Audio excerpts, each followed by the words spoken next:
Okay, hello guys, welcome to another Unreal Engine 4 tutorial.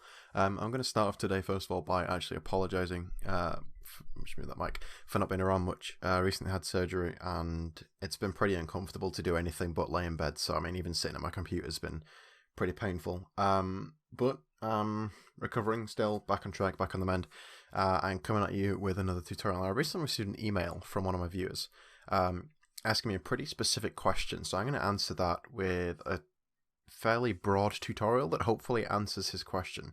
Now what we're going to take a look at is saving the location data of multiple objects of the same class, so still rather specific. But as you can see, I've got these cubes with balls on top, and these are all class 1. These are all this same class. If I bring this out into the world, it's just another one. You know, this is the exact same class, just replicated over and over again in the world. Now what I'll demonstrate what happens basically first of all. So you can see here we've got all the objects. Now if I move some of these, let's just spray this thing around, let's just move these into a random pattern. And if I press the letter G, it says in the top there, save game complete. Now if I exit, hit play again, okay, so all my save data is gone. If I press K, it now moves everything back to where it was, my present company included. It moves the player back to where the player was looking, and you know, it puts everything back where it was. So I mean, we can move that again and overwrite the save game. So let's just push this one over here. In fact, we could even shoot it into the air and try and save it while it's in the air. That's kind of cool. Let's just see if we can get one of these things up there. Come on. He's not going to have it, is he? Nope. What about you? You gonna cooperate for us? Oh, no. Wait a minute. Whatever, it was kind of moving. That's but now basically, look, if I run over here and press K, it's going to save where everything was, and it saves it. It's a save system. That's what we're looking at. So how do I do that? Well, what I've got is it's not complicated, but it's not short either. So I've actually got print screens on my other screen. So forgive me if I pause for a minute and just kind of load up what I'm going over there, just some notes basically. So let's go ahead and delete all this, and we'll start from scratch. So let's start as if you've just opened up a nice first-person template. You're not going to have any of this. Yep, I'm not going to have this. And inside your first person blueprint, you're not going to have any of this. So that's what we're making today. The only thing that's different about mine... Oh, let's go ahead and delete these. Oh no. Oops, I didn't want to delete that one. The only thing that's different about mine is I have this hell variable here, and basically it just allows me to make that, you know, the little ball that you shoot, makes that into like a machine gun kind of thing. That's the only difference. Makes no difference to the save system. Enough blabbering on. I've talked for 3 minutes and I'm not showing you anything, so let's go ahead and take a look at what we can actually do to get the system working. So the first thing you're going to need is a class. Now, you're almost certainly going to have a class that you want to save, otherwise why would you be watching this? So I'm going to go ahead and quickly make one. In fact, I'm going to make one an easier way. Let's grab a cube here, turn it into a blueprint, and call this class 1. And inside that blueprint, let's just add a mesh, not a skeletal one. What am I doing? A static mesh, just to make it stand out from all the other cubes that are on the map. So let's go ahead and stick a ball on there. Tell you what, let's duplicate that. Let's stick 2 balls on there. I can't do that. Whatever. I'm wasting time. So it consists of a cube and a ball. So that's my class. That might be anything. You've got multiple ones around the map. Let's say you allow the player to move bins around the map or something. You know, this is your bin class right here. So we can go ahead and compile that, save that. That's that done. Now the only other thing that we're going to need is a save game. So we're going to need to go to right click or down here, a new blueprint class, and it's going to be of the type save. So save game here, select it, and give it a name, the save game. Something other than save game. It needs to have a prefix or a suffix. It can't just be save game. That is very important. It needs to be the save game 1, save game Joel, save game computer, anything. Right? Just really got to mention that. So go ahead and save that. Now in here we need to do pretty important things. So we need 3 variables. This will just... Okay, if you want to expand this to your game, let's say you want to save the position of 2 classes, 3 classes, 20 classes, take note of the procedure that's going on here and replicate it, right? The only thing that you won't replicate is the player location because you've only got one player in your game, right? Or so I'm assuming that this is a single player game. Anyway, transform, player, transform, save. So this is going to save the transform of the player and make sure we tick that this variable over here is visible. So compile that. Add another variable. Again, this one's going to be a transform. However, this is going to be an array. This is going to be class 1 location array save. So again, we're naming variables things that make sense to us, and these will all make sense a bit later on. I'm going to need another variable. Now this one's going to be quite specific. This is where you specify what you're saving. So this is going to be class 1. And it's an object reference there to class 1. Again, it's an array. So this is class 1 class array save. So we're saving the transform and saving the transform and the instance object in two separate arrays because you can't store the same date. You can't store more than one data type in any one given array. So we need two arrays, and what we're basically going to do is have the index on these arrays line up. So, how to explain this? This is quite complicated actually. Okay, so imagine you've got two lists, right? You've got two pieces of paper in front of you, and you've got two lists on there. Let's bring up Paint. Let's stop the tutorial real quick and just demonstrate what we're actually doing. It's good to understand this. So we've got two lists, right? Now, let's say I add an oval to this list, but I want to store not just an oval, but I want to store its location. So I'll put its location in this list. Now what I'm going to do is make sure that 1 here lines up with 1 here, and 2 here, and 3 here line up with 2 and 3 over here. So when I add more than one oval, let's say I've got 3 ovals on my map, yep, I'm going to store the location data for them. So then over here I have a little machine. This machine is a list processor or whatever, and I say, okay, I want the location of number 3.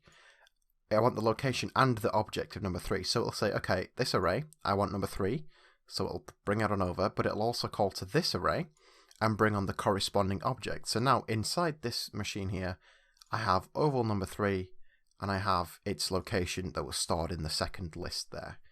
I hope that kind of clarified things. Please, actually, do you know what? Let me know in the comments if that was helpful or not. If it was not, I will never open Paint again and show you my awful drawing skills. Anyway, got those two arrays and the one transform set up. Let's save that. Let's head on back out to our first person character. And let's go ahead and set this up. So we want a save game button. Let's go ahead and use the letter G. Okay, so when we press G, what are we doing? The first thing we're going to do is create a save game object. And now this class is going to be the one that created earlier. Notice I said not to save it as save game. That's because Unreal Engine creates one for you, and we need a different name there. So we need the save game. So yours might be save game prefix or suffix, whatever you put there. Let's go ahead and grab that. And then we're going to need to promote this to a variable. So we're going to set the variable, and we're going to name this save game sub class. Right? Now from here, we're going to cast to the save game. And now this is where I've got to kind of tab back and forth between my print screens. Right. Okay. We're going to save the player's location before we start saving the location of the object. So we're going to make a transform. And now this transform consists of a location, a rotation, and a scale. And the way we're going to set those is by getting the location. We're going to get actor location. Now we're going to leave the target there as our cell. So we're getting our current location. We're going to get control rotation. So which way are we looking?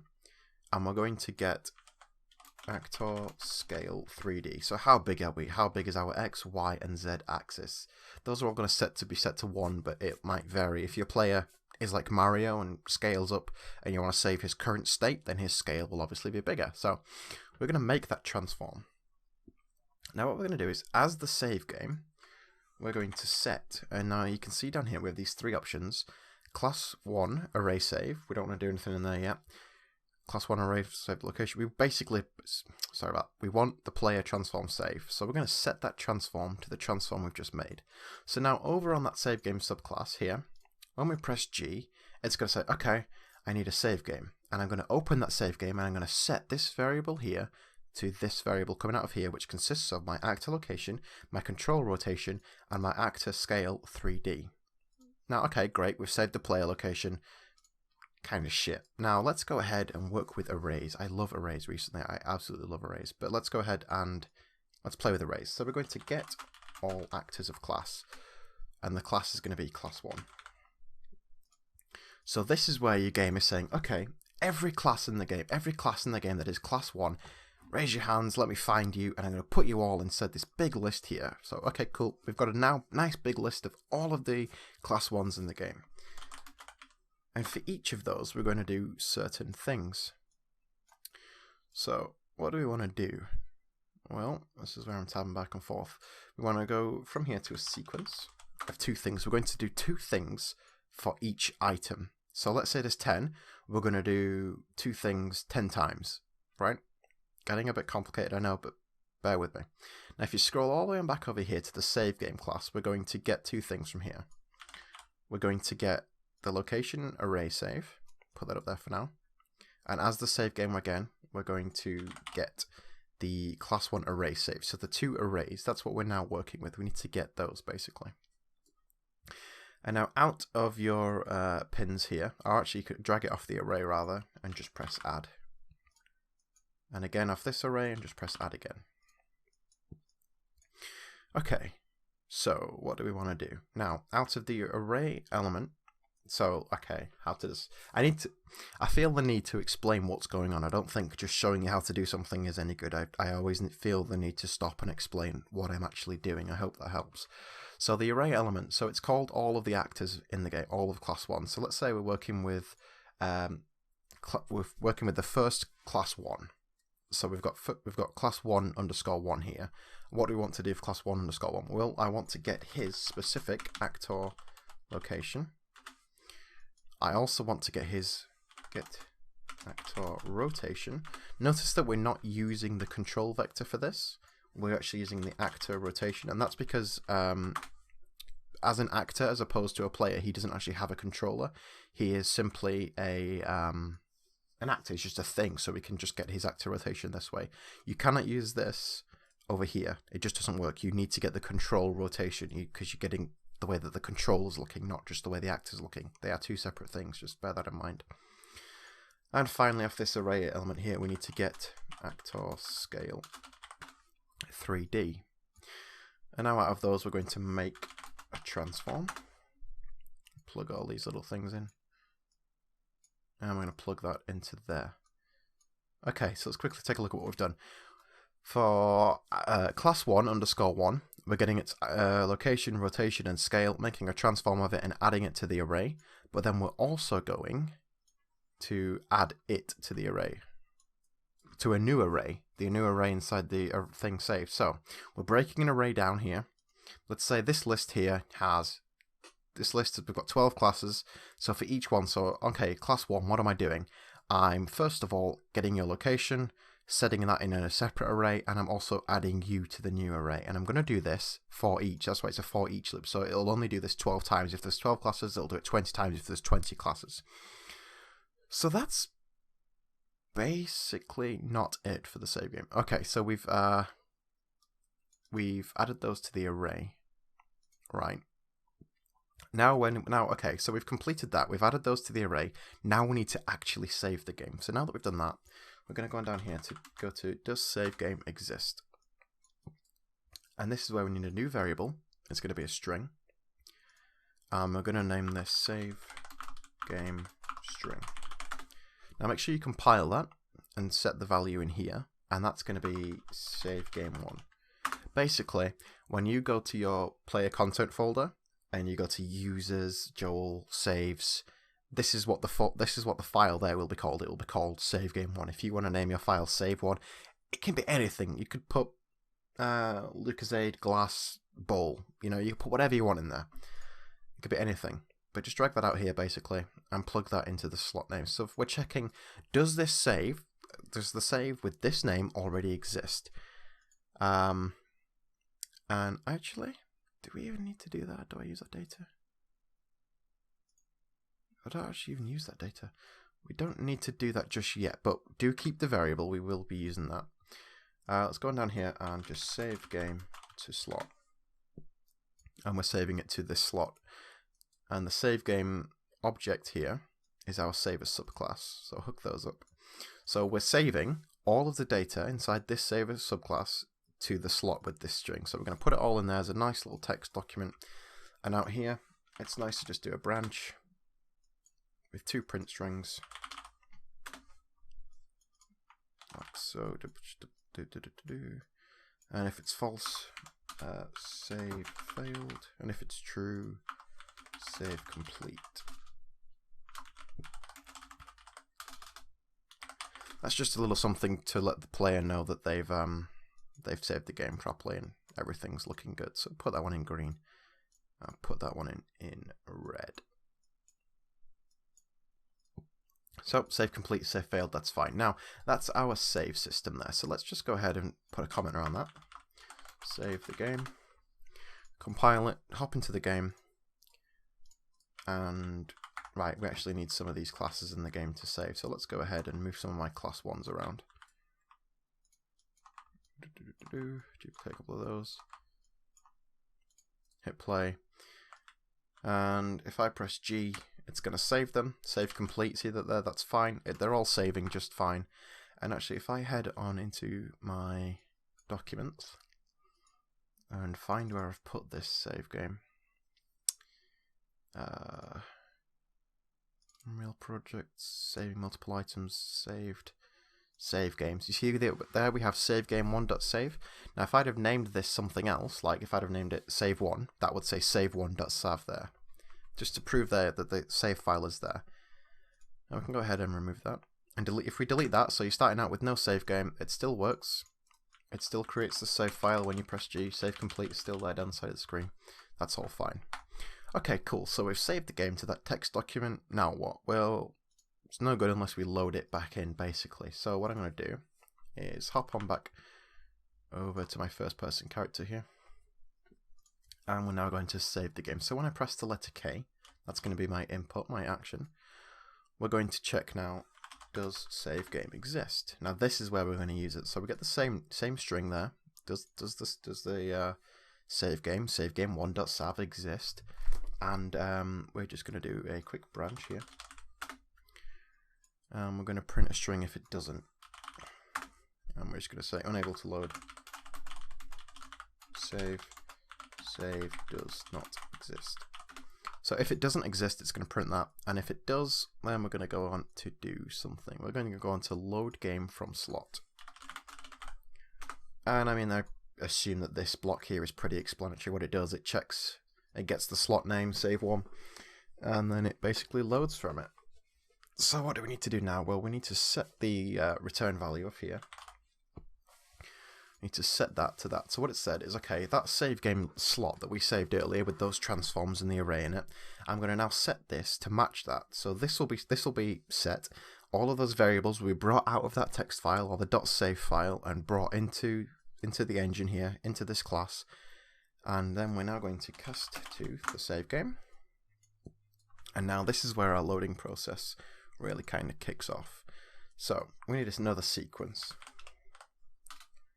And we're going to do 2 things. The first thing we're going to do is load the player. So I need to get the player's transform. And I need to set actor location. And I'm only moving myself. So I can, actually we need to break this first of all, so we have access to all the location, rotation and scale. So I'm going to set the actor location of myself. I'm going to get my controller actually. And I'm going to set control rotation. So I'm going to set the rotation of the controller, hooking that into the rotation there. And I'm also going to set scale 3D. Set actor scale 3D and hook that up into my scale. So the first thing it's going to do when we're loading is break the transform. So it's got the save data, transform. We're going to break it down to its location, rotation and scale. We're going to set the player's location, we're going to get the controller, then we're going to set the rotation of the controller, and we're also going to get the actor scale 3D and set our scale to that basically. Now the second thing we need to do is work with those arrays. So we need to do another for each loop. Okay, for each loop. There we go. And the array from this is going to be... Okay, yeah, we need to get the array from this. We need to get the class array. And we also need to get the transform array. Okay, so for each item on here... Oh shit, how did I do this? Array index, get... Yeah. Okay. That should... Let me have a quick think about this here. Yeah, that's fine, that's fine. Okay, so basically what we're doing is we've got the save game class. It's full of that array. Remember those 12 classes that we saved earlier? Now for each of those classes, we're saying, okay, so I'm getting... It starts obviously with 0, then 1. So for item 0 on that list, class 1... so, okay, who's item 0? This list of people, right? Who's item 0? And it's going to say, okay, so you're item 0. So remember how on the paint demonstration earlier, I said that it would correspond the numbers, so we're aligning the numbers up. Well, this link here basically shows us that we're lining those numbers up. So you've got number 1 on one array is equal to number 1 on another array. I really am struggling to kind of explain what I'm trying to do here, but I hope it all makes sense. Anyway, let's go ahead and get through this a bit. Set actor location. Not rotation. Oh, that's not the one. I need to set actor location. So what I'm doing here is I'm setting the actor's location, the actor's rotation, and also, in case you didn't guess it yet, the actor scale 3D. So for each, let me just hook these up. So for each of these items, I'm going to break this. Right, so I have an array of transforms. It's really hard because everything's kind of packed up and packed inside something else. So I've got these bits of data here, which each consist of three individual integers or floats even. So I've got 3 floats condensed into a data type, 3 data types condensed into a further data type, and that data type held in an array which holds multiples of them. So, you know, we're really packing things down here to save this. So the location we're going to hook into here, the rotation we're going to hook into here, and the scale we'll hook in there. And hook that up. And that's about it. Okay, so let's just quickly explain what's happening here. So we're going to cast to the save game. And we're going to do 2 things. The first thing we're going to do is open that save game up, get the player's transform save. We're going to break it down into its core components, rotation, location, rotation, scale. We're going to set the player to those location, rotation, and scale, so set the player to where he was. Then we're going to open the arrays up. So for each item in the array, let's say there's 12 in the array, for each one, so 12 times this is going to run. So for number 1, we're going to get number 1's transform. We're going to break it down and set number 1 to number 1's transform. Number 2, we're going to break it down, set number 2 to number 2's transform. And then we're done. So out of completed on that, we can, I believe, just leave a little note saying loaded, but actually you'll know it's loaded, I guess. So let's just go ahead and fire this up, and hopefully this works. So let's go ahead and just move these things around a bit and press the letter G, save complete there. I'll tell you what I'll do, actually. Let's go ahead and delete them all and set them up nice and organized on the map. Let's find those classes. So let's make a nice little section of them.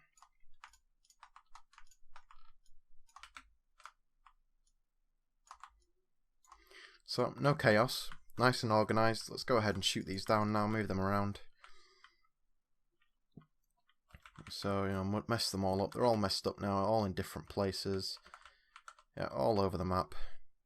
And let's go ahead and save the game. Right? Now if I load that game up again, everything's reset. How boring. Now if I press the letter K, everything's all messed up again. I went back to facing the way I was facing. Everything's all spread out all over the map again. And if I'm not mistaken, there should even be one of them down there. There it is. So there you go. So we can use that same save game. We can move them again. I should have made these things lighter or something. Go ahead and move another one into that corner. Let's put 3 in the corner. And then let's press... You'll notice that these little ones here, these little cubes don't save the location. If I wanted to save the location of these cubes, I'd need to turn each of them into a class and then go through the whole process again of, first of all, storing them as an array within the save game class and then loading them again. So let's just press G anyway. Exit the game. and then press K, you'll see that the little ones didn't move, but all the big ones did move into the corner, so there's now 2 over here. It doesn't look the same simply because these little ones didn't move, but I promise you that was the same. I'm sure you can see that.